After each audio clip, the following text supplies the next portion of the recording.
Começava a guerra em Angola. As autoridades portuguesas dispunham de efetivos militares muito reduzidos no território.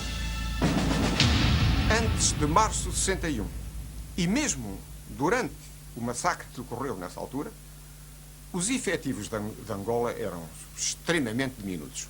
Havia em Angola, já como um reforço, 6 companhias de caçadores especiais, o que equivaleria a cerca de 1.200 homens.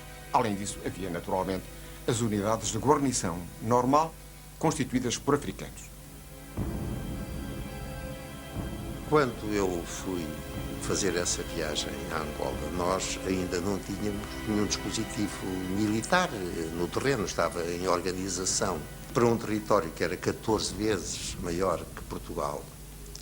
Nós, nessa altura, entre as várias formações armadas, exército, marinha, polícia, devíamos ter o máximo de 5.000 homens para todo o território, de maneira que a capacidade de repor a ordem, enfim, uma ordem, não tinha muitos mais recursos do que a própria capacidade que a sociedade civil mostrasse de se organizar para dar tempo a que os dispositivos fossem instalados.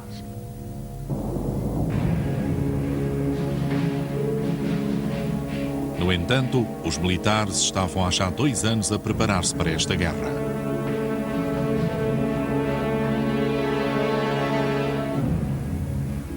Também houve ações preventivas de grande importância. Eu vou referir algumas.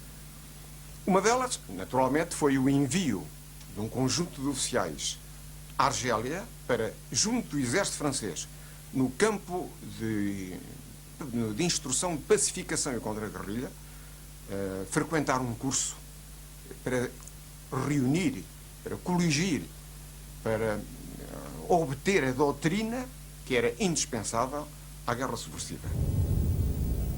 A outra medida foi a constituição de uma comissão de oficiais de Estado-Maior que percorreram os territórios africanos para estudarem a hipótese de reforço militar desses territórios africanos, já com vista à hipótese de uma guerra subversiva. Esses oficiais vieram, fizeram os seus estudos, apresentaram as suas propostas, as propostas foram levadas por quem de direito ao Presidente do Conselho, que reagiu desta maneira. Reduzam isso, porque mais de 600.000 contos para as forças militares é impossível. A verdade é que, passado pouco tempo, o país estava a gastar milhões de contos na guerra e, entretanto, tinha havido um massacre no norte de Angola em março de 1961, que tinha dizimado milhares de brancos e de pretos. Portugal vem sofrendo crescente pressão internacional para descolonizar os seus territórios ultramarinos.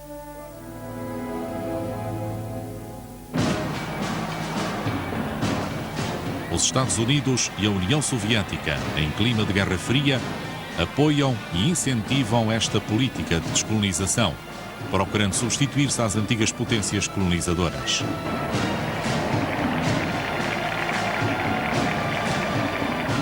A Organização das Nações Unidas é a voz das aspirações independentistas. No fim da guerra, todos os impérios das potências europeias foram desmobilizados. No fundo, isso implicou a desmobilização de uma espécie de império global que era o Euromundo, a que nós pertencíamos. E esta tendência transformou-se na linha mestra da política patrocinada pelas Nações Unidas. E, por consequência, essa mudança da estrutura da comunidade internacional imediatamente se refletiu na definição do estatuto do país. Portugal é confrontado com acusações de violência contra a população nativa de Angola. Representatives of various delegations made statements before this council yesterday. In these statements, they have brought to the notice of the council a vast body of information which, if true, indicts the Portuguese government of very serious acts of inhumanity and oppression against the black African people of Angola. There is no doubt that Portuguese atrocities in Angola can never be tolerated by independent African states, which also will not remain silent spectators of this tragic situation in Angola. Il ne s'agit pas, dans le cas qui nous occupe, comme on a voulu le minimiser et dire qu'il s'agit d'une question d'ordre public. Il s'agit d'une question coloniale. Et nous savons tous, et l'expérience nous l'a montré plus d'une fois, surtout avec la situation qui règne actuellement dans les pays d'Afrique, que le prolongement d'une situation provoquée par le colonialisme ne peut qu'augmenter les fusions de sang et rendre beaucoup plus difficile la solution d'un problème. No Conselho de Segurança das Nações Unidas é votada uma moção proposta pela Libéria condenando Portugal. A moção é rejeitada, mas pela primeira vez os Estados Unidos vão votar contra Portugal, ao lado da União Soviética. In favor of the resolution 5, opposed to the resolution none. É um choque para o governo português. The resolution, having failed to receive the necessary minimum number of votes, is not carried.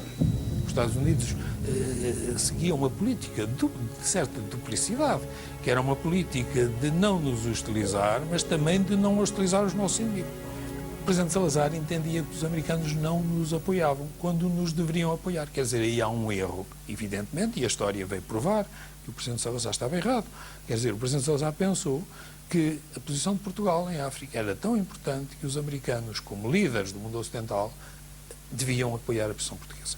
Nesse contexto, o Presidente Salazar era anti-americano porque achava que os americanos não estavam a conduzir bem a política do mundo ocidental. Mas Salazar continua a recusar a ideia da independência das colónias. Aquilo que Portugal dizia é que a definição do Estatuto dos Territórios era uma questão de jurisdição interna portuguesa e que a Carta das Nações Unidas estabelecia que a jurisdição interna era inviolável, quer pelas Nações Unidas em si mesmas, quer por qualquer Estado das Nações Unidas. A posição do Dr. Salazar é esta, sim senhora, pois a independência há de vir um dia, mas quando eles forem capazes de governar por si próprios e, de preferência, mantendo a colaboração com os colonizadores. Portugal é uno, do Minho a Timor. Ouço às vezes falar de soluções políticas diferentes da nossa solução constitucional e possivelmente inteligíveis em séculos vindouros. Não desperdicemos tempo a apreciá-las, porque o essencial agora é o presente. E o presente é tão simples como isto. O que seria de Angola na atual crise se Angola não fosse Portugal?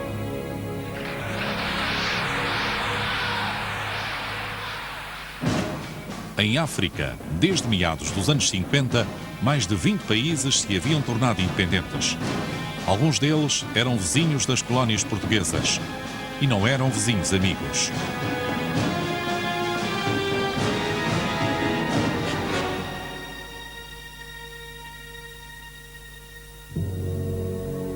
Salazar também não quer ouvir os apelos dos nacionalistas africanos para a negociação. Os principais chefes dos movimentos independentistas das colónias portuguesas, Amílcar Cabral, Eduardo Mondlane, Mário Pinto Andrade, Agostinho Neto e muitos outros, são homens moderados, formados em universidades portuguesas. Estão organizados na Casa dos Estudantes do Império, associação que o regime procura tutelar de início, mas que acaba por ser um centro de reflexão anticolonial. Era uma associação onde se juntavam os estudantes das colónias. A associação essa muito virada para aspectos culturais, aspectos associativos, mas no fundo, clandestinamente, né, havia uma série de trabalhos políticos. E foi nessa Casa dos Estudantes do Império que eu tive uma consciência mais clara daquilo que era preciso fazer e que me levou depois a tomar certas atitudes. conseguimos subverter esta ordem.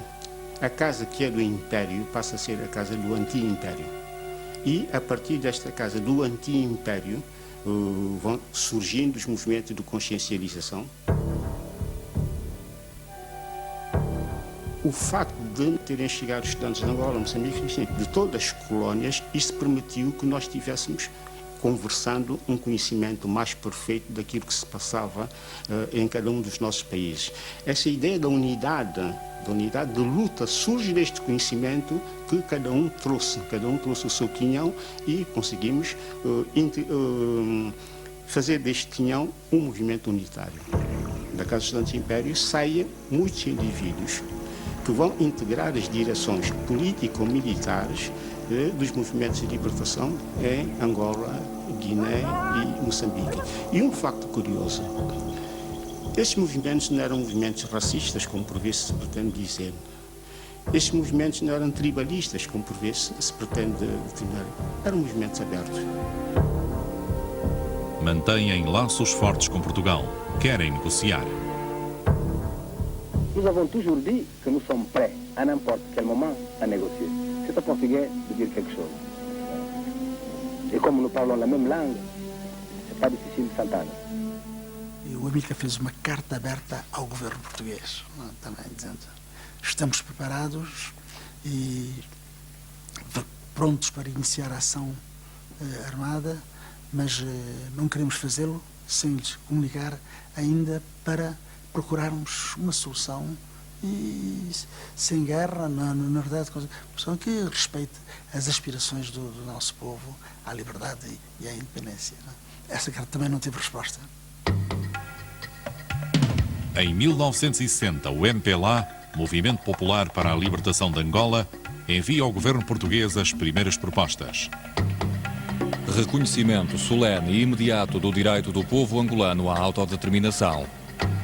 Convocação de uma mesa redonda constituída por representantes de todos os partidos políticos angolanos e por representantes do governo português para a solução pacífica do problema colonial. Salazar não responde, mas a imprensa do regime envia recados.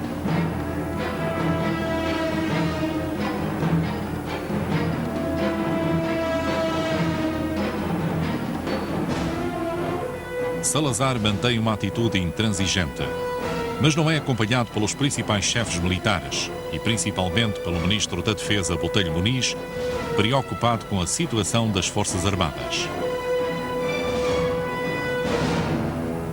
Ele tinha a noção perfeita que Angola e Moçambique e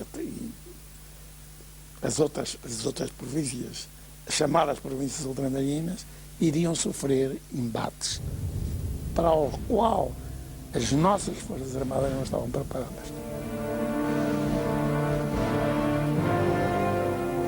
Tentou primeiro convencer o Dr. Salazar, escreveu-lhe ainda 2 ou 3 cartas.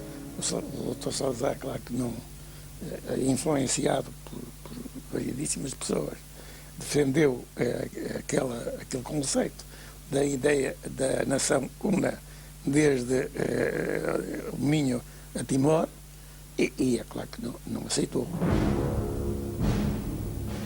Estes militares defendem a autonomia progressiva e uma autodeterminação a prazo para as colónias e contam com o apoio americano.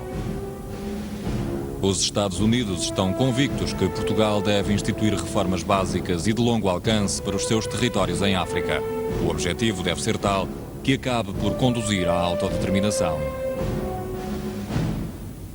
O general Botelho Muniz, que conhecia bastante bem alguns elementos importantes da administração americana, teve a promessa de que se nós pudéssemos fazer uma descolonização a longo prazo, a 12 anos, foi a promessa que eles fizeram, que a América não só nos ajudaria materialmente, como defenderia as nossas posições nas Nações Unidas. Em 11 de abril, o ministro da Defesa, general Botelho Muniz, certo de que nada iria mudar, propõe a destituição de Salazar ao presidente da República, Américo Tomás.